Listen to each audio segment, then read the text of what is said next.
Padahal sedang belajar kedewasaan, belajar menerima dan menghargai bahwa kamu dengan pasanganmu berbeda. Kalau kamu bisa melewati ini, kata Allah, aku janjikan dandang gula. Coba lihat fasenya.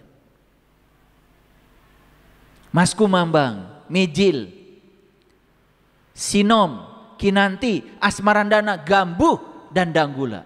Dandang kita akan banyak gulanya kalau saat kita menikah bersama dengan orang yang berbeda. Kita bisa menerima perbedaan itu. Apa yang terjadi? Berkonflik tiada akhir. Tidak mengerti tujuan pernikahan. Apa yang terjadi Bapak Ibu? Bercerai. Anak jadi korban. Banyak yang kayak gitu? Kenapa? Kenapa? Karena gagal berperang. Dikiranya musuh dia ada di luar. Dia gagal untuk bisa menerima yang dia benci saat itu. Padahal itu amat baik. Nanti suatu saat kata Allah, kamu akan mengerti maksudku setelah kamu mengalaminya sendiri. Makanya saya sering mengatakan, pengalaman adalah guru yang terburuk. Ngasal aja kalian itu. Saya udah duga itu pasti bilangnya begitu.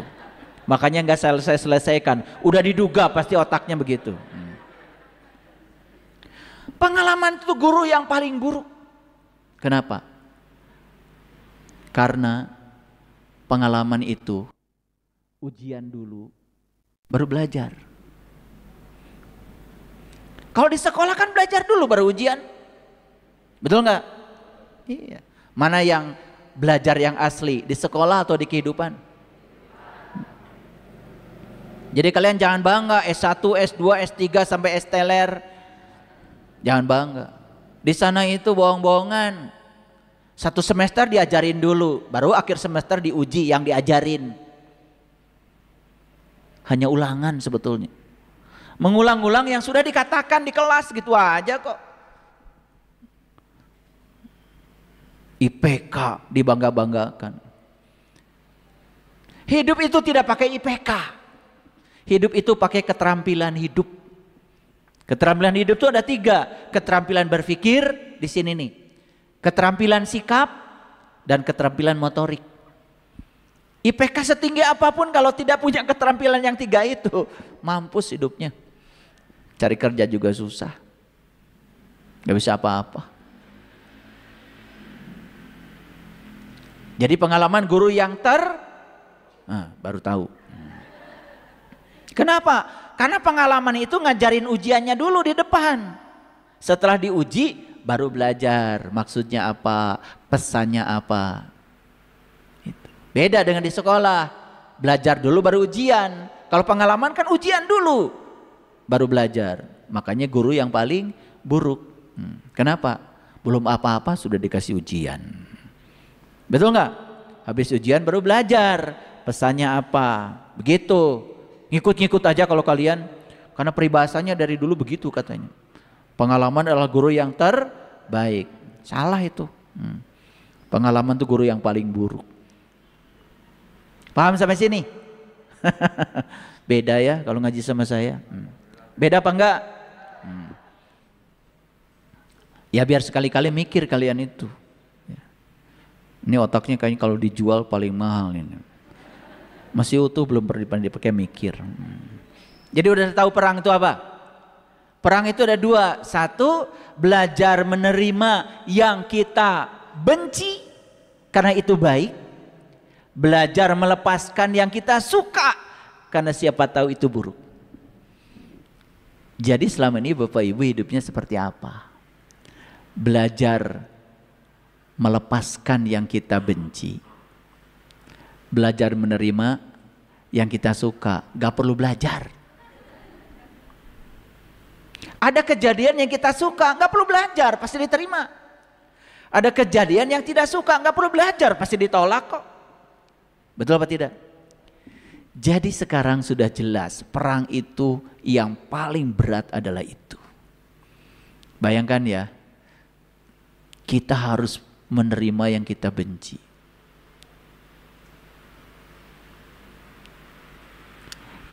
Allah itu kadang-kadang ya bersembunyi di tempat itu. Dia menunggu di tempat itu, menunggumu di tempat itu. Makanya kita pun gak ketemu-ketemu sama jati diri. Karena sepanjang hidup menolak yang tidak disukai.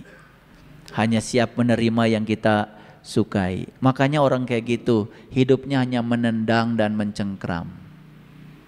Yang tidak disukai ditendang jauh-jauh. Dia pikir selesai. Yang disukai dicengkram habis-habisan. Dia pikir itu kebahagiaan. Dua-duanya penderitaan Bapak Ibu. Makanya menerima yang kita tidak disukai. Yang tidak disukai akan datang berulang-ulang, berkali-kali datang. Sampai kita bisa menerimanya. Sok atuh mau sampai kapan? Clear sampai sini? Udah dapat pencerahan? Sederhana kan? Awas, pulang dari sini ingat-ingat itu. Nah itu perang yang sebenarnya. Kata Quran. Ada nggak senjata di sini? Ada bom nggak di sini? Loh, malah kita memerangi pihak lain yang tidak berdosa, yang nggak ada sangkut paut dengan kita. Ada orang yang rela membunuh dirinya, memasang bom di tubuhnya untuk meledakkan tempat ibadah bahkan. Dia pikir dia sedang memerangi orang lain. Loh, yang berbahaya kan kebodohannya. Betul nggak? Dirinya sendiri aja dihancurkan. Mau masuk surga kayak gimana? Model kayak gitu. Orang yang bunuh diri, apapun alasannya, langsung tuh jadi uka-uka. Mau saya buktikan? Ya silakan kalian buktikan sendiri. Saya udah ketemu kok yang suka bunuh diri, nggak bisa pulang, jadi uka-uka. Oke, lanjut ya. Nah, lihat bagian akhir dari ayat ini. Wallahu ya'lamu. Allah mengetahui. Wa antum la ta'lamun. Sedangkan antum gak tahu. Makanya Allah sedang mengingatkan kepada kita, kalian itu jangan sok tahu. Aku berdiri di balik yang tidak kamu sukai. Coba. Ada orang yang menghancurkan bisnis kita. Kita tetap baik sama dia. Kita tidak benci sama dia. Berat nggak? Saya sudah melewati itu semua. Dan ternyata ujungnya apa? Luar biasa. Betapa puasnya ketika kita bisa melewati itu. Apa yang terjadi?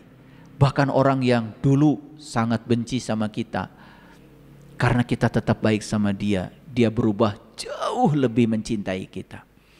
Bahkan dia jadi menjaga kita. Hebat itu. Itu namanya mengubah energi kebencian menjadi cinta. Perlu perjuangan Bapak Ibu. Kalau belajar cara baca Al-Quran, gak usah ada perjuangan. Wa huwa kurhul lakum. Awas, jangan kurhun. Karena apa? Domah dua menghadapi lam. Itu idgham bila guna. Kurhul lakum. Gitu. Ada perang nggak di situ? Ada perang nggak di situ? Nggak ada. Cuman memperbaiki bacaan. Betul nggak? Iya. Wa'asa panjang. Perang nggak di situ? Ang takrohu. Ang ikhfa. Perang nggak di situ? Nggak perlu. Makanya banyak yang tidak perang. Kenapa? Datang ngerti. Betul nggak? Sibuk kayak ngomean ke hari itu. Eta geus karolot ngaji, eta kene. Ya Allah, tos badai maut.